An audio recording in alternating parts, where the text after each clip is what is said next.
Murakaza neza nshuti zacu zose mukunda kandi mukurikirana ibiganiro byacu bya Tinyuka Urashoboye.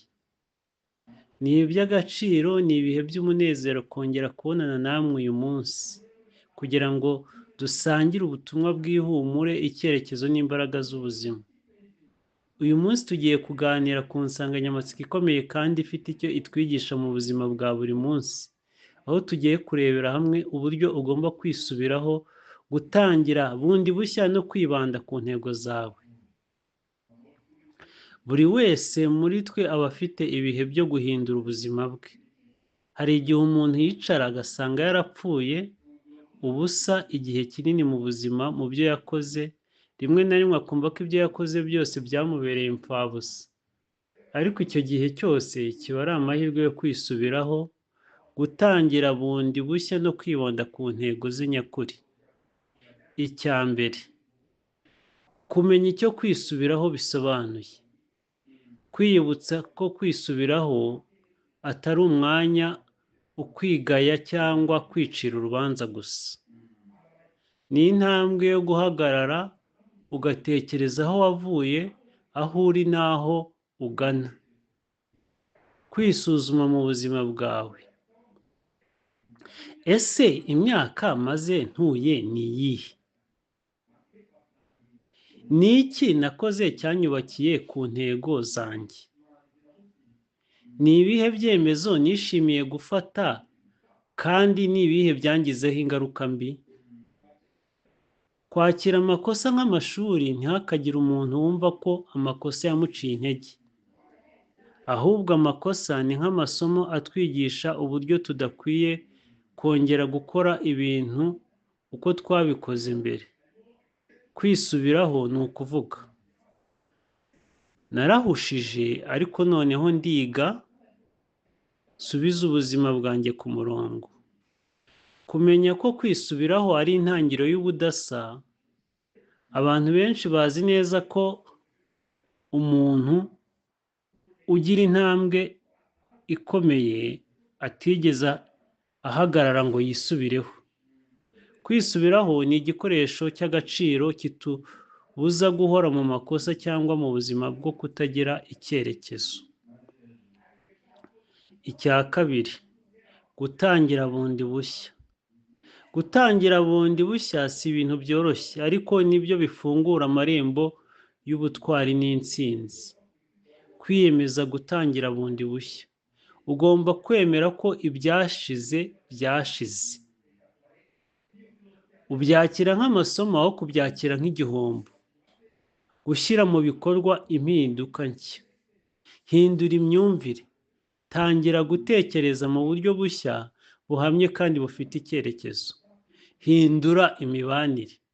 Abantu usanzwe umenyereye bashobora kuba ari bo bagushyira hasi.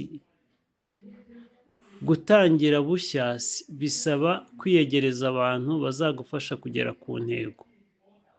Hindura imikorere.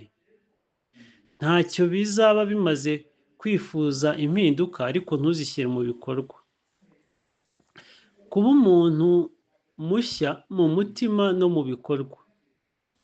Gutangira bushya bitangira mu mutima.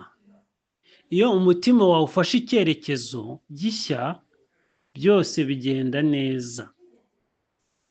Iyo wifitemo icyizere gishya, amahirwe mashya, imyumvire mishya, ubuzima bwawe bwose burahinduka. Icya gatatu, kwibanda ku ntego zawe. Iyo umaze kwisubiraho ugafata icyemezo cyo gutangira bushya, intambwe ikurikiraho ni ukwibanda ku ntego zawe.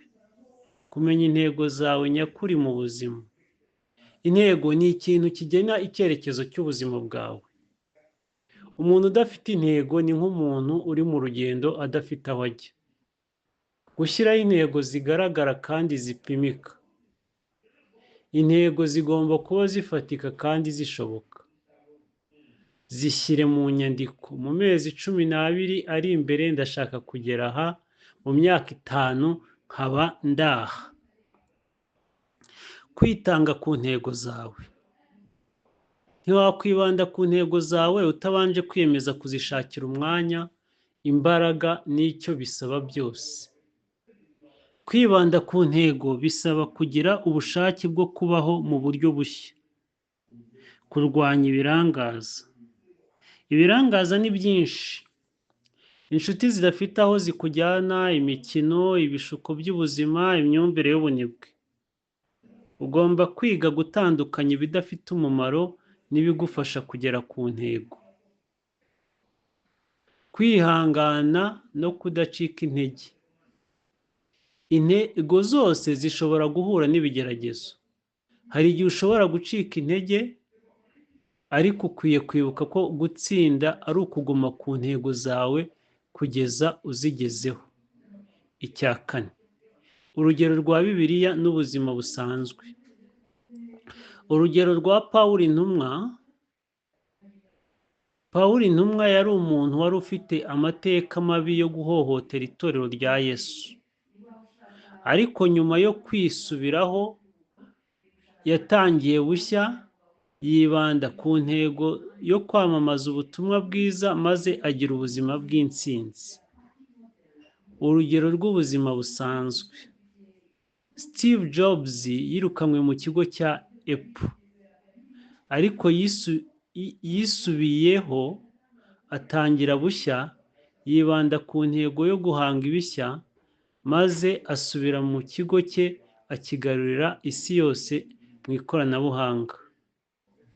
Hari abantu benshi mu Rwanda n'ahandi batsinzwe inshuro nyinshi, ariko nyuma yo kwisubiraho, gutangira bushya no kwibanda ku ntego zabo, bubatse ubuzima butangaje.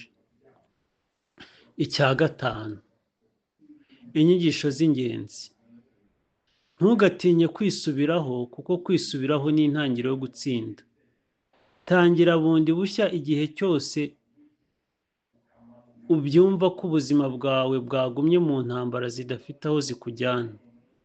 Kwibanda ku ntego zawe nibyo bizatuma utagendera mu buzima bwa buri munsi gusa, ahubwo ukagira icyerekezo n'intsinzi.